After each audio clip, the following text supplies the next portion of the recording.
Good morning everyone, welcome back to trade point. आज हम कुछ स्टॉक्स को डिस्कस करने वाले हैं, प्लस उनमें एंट्री स्टॉप लॉस ये भी डिस्कस करने वाले हैं कि कैसे कंसिडर हमें करना चाहिए। और जो स्टॉक्स मैं अभी यहाँ पे आपके साथ डिस्कस करने वाला हूँ, कोई बाय और सेल रिकमेंडेशन नहीं है, it is totally for educational purpose.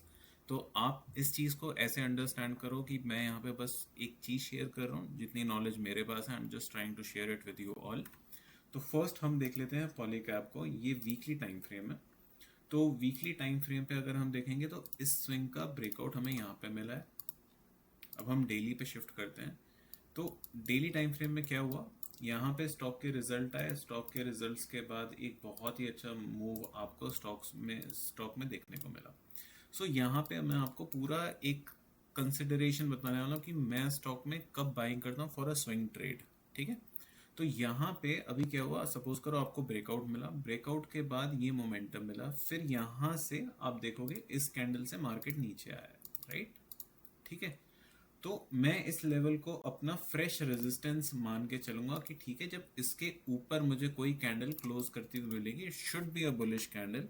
ये नहीं कि कोई डोजी बन रही है या फिर कोई इनडिसाइसिव कैंडल बन रही है डोजी की तरह ही, उसमें मैं इंटरेस्टेड नहीं हूँ। ठीक है। तो यहाँ पे इस कैंडल के बाद यहाँ नीचे आया, फिर नेक्स्ट डे एक बहुत ही अच्छी बुलिश एनगल्फिंग कैंडल मेरे को देखने को मिलती है। बट मैं यहाँ पे अपनी बाइंग प्लान नहीं करता क्योंकि इसने पीछे वाला लेवल क्रॉस ही नहीं किया। ओके।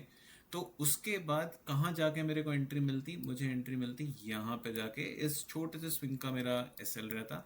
अभी आप देखो, मैंने आपसे बात करी थी कि ये स्टॉक जब 9300 के ऊपर आपको एक क्लोजिंग दे देगा, फिर आपको एक 10,000 तक के लेवल तक का एक मूव इजीली मिल सकता है। तो राइट नाउ अभी तक स्टॉक 900 700 600 9700 600 के आसपास आ चुका है। तो ये वहां पे अभी ट्रेड कर रहा है स्टॉक। तो अगर कभी भी एक पुल बैक मिलता है, ये स्टॉक आपके फोकस में रहना चाहिए, it is an important stock.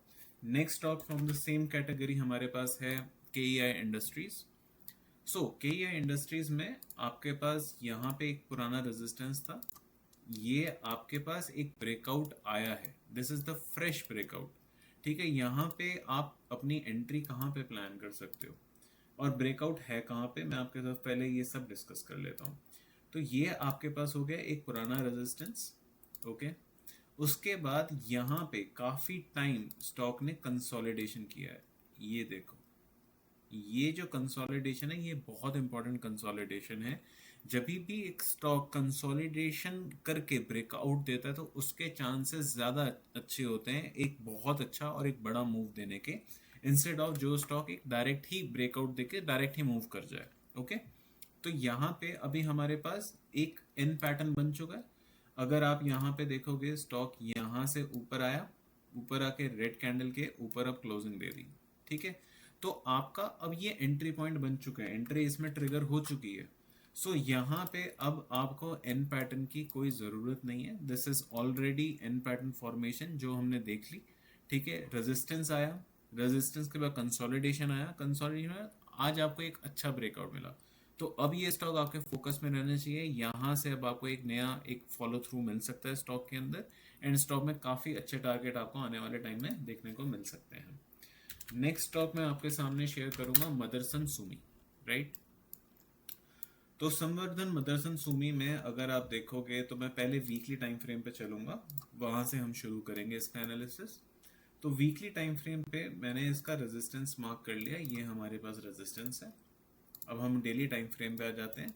तो डेली टाइम फ्रेम पे क्या हुआ है, यहाँ पे स्टॉक ने ब्रेकआउट देने की कोशिश करी, बट ब्रेकआउट अभी तक हुआ नहीं है, ब्रेकआउट फेल हुआ है। आई विल से कि यहाँ पे ब्रेकआउट देने की कोशिश करी स्टॉक ने, बट यहाँ इस लेवल के ऊपर की क्लोजिंग आपको नहीं मिली है। तो जब तक अब आपको इस कैंडल के ऊपर की क्लोजिंग नहीं मिलती, मतलब 147 के लेवल के ऊपर की क्लोजिंग नहीं मिलती, यहाँ पे कोई भी स्विंग ट्रेड इनिशिएट नहीं होगा।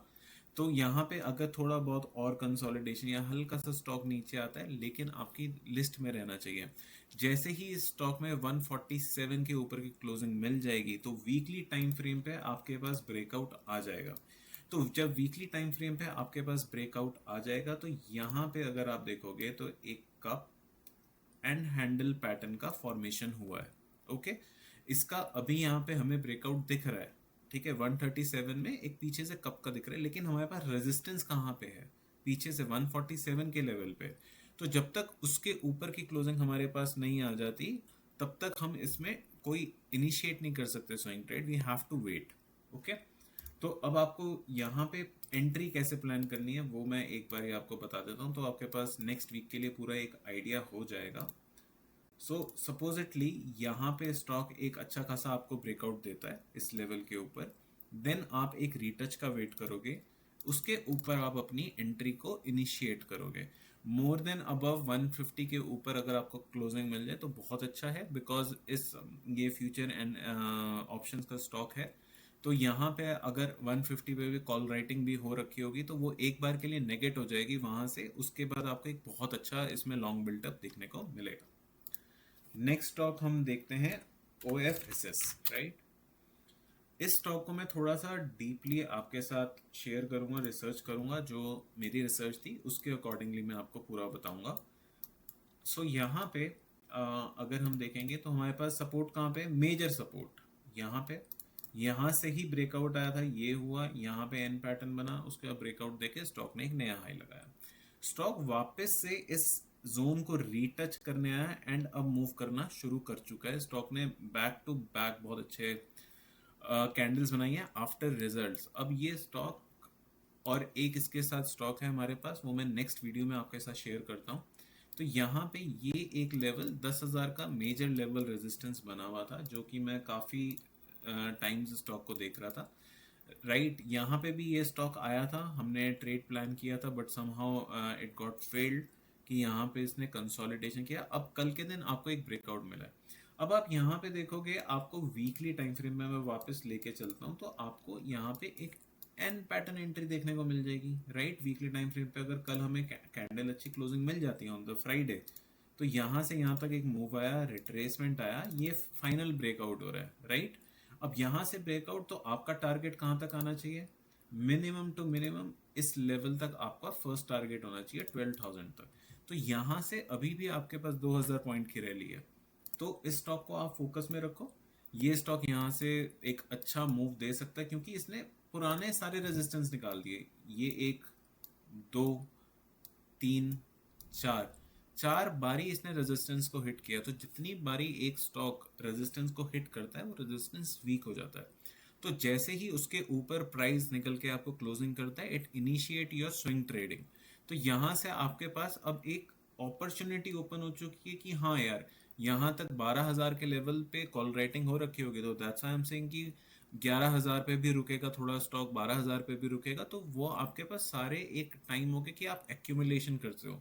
इसको हम पिरामिडिंग बोलते हैं, कि आप ऊपर के लेवल पे बाइंग करते जाओ और नीचे से ट्रेल करते जाओ, कि आपके बड़े प्रॉफिट आपको क्वांटिटी के साथ मिल जाए। तो यहाँ पे 12,000 तक का आपका टारगेट आ सकता है। ये आपके स्टेटस, आपके फोकस में रहना चाहिए। ये स्टॉक उसमें ब्रेकआउट है, बहुत अच्छा है। नेक्स्ट एंड लास्ट स्टॉक जो आज हम फोकस में रखेंगे वो है आइडिया फोर्ज।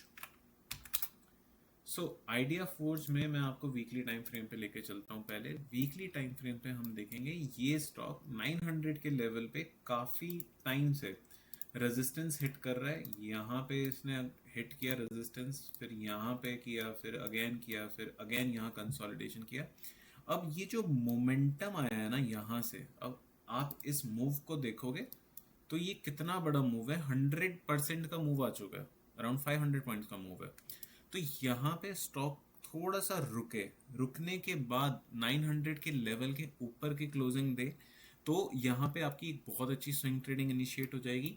फिर आपके जो टारगेट होंगे वो नेक्स्ट हाई तक के टारगेट होंगे, यहाँ तक के, ठीक है। And it is quite important stocks के रिजल्ट काफ़ी अच्छे आए हैं। अगर मैं पूरा डिफेंस सेक्टर देखूं तो इसके रिजल्ट सबसे अच्छे इसके लगे, और दैट्स वाई इसमें इतना बड़ा मूव है, और किसी भी स्टॉक में इतना बड़ा मूव नहीं है। लास्ट स्टॉक में आपके साथ डिस्कस कर लेता हूँ, टाटा टेक। टाटा टेक्नोलॉजीज में हमें एक ट्रेंड लाइन का ब्रेकआउट आता हुआ मिल रहा है, एंड मेजर रेजिस्टेंस हमारे पास है अराउंड, आप कह दो 800 के लेवल का। ओके, क्यों मैं इसको कह रहा हूँ, क्योंकि स्टॉक यहाँ से गिरा, यहाँ पे रीटच किया, राइट। देखो यहाँ से गिरा, यहाँ पे रीटच किया एंड वापस गिरा।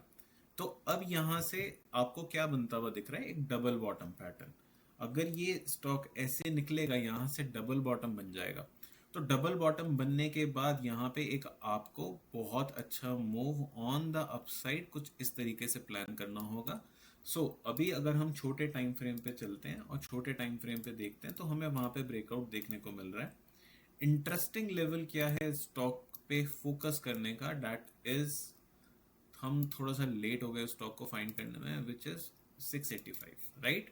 अगर कभी इस लेवल पे या फिर 660 के लेवल पे, क्योंकि ये सब अब सपोर्ट का काम करेंगे यहाँ पे, तो अगर आपको मिले तो आपके फोकस में रहना चाहिए। लेकिन रीटच पे एक बुलिश इनगल्फिंग कैंडल या किसी बुलिश पैटर्न का फॉर्मेशन होना बहुत ज़रूरी है। जैसे कि आपका मॉर्निंग स्टार पैटर्न हो गया, वो फॉर्मेशन हो जाए वहाँ पे, या तो इनसाइड पैटर्न मिल जाए, ऐसा कुछ पैटर्न मिल जाए, या फिर जिसे आपको कहते हैं ना, open equals to high candle, open equals to low candle, बड़ी सी कैंडल एक बिल्कुल नीचे से मिल जाए, जैसे यहाँ पे मिली हुई है, हमारे सामने ही है, open equals to low candle हमारे सामने है।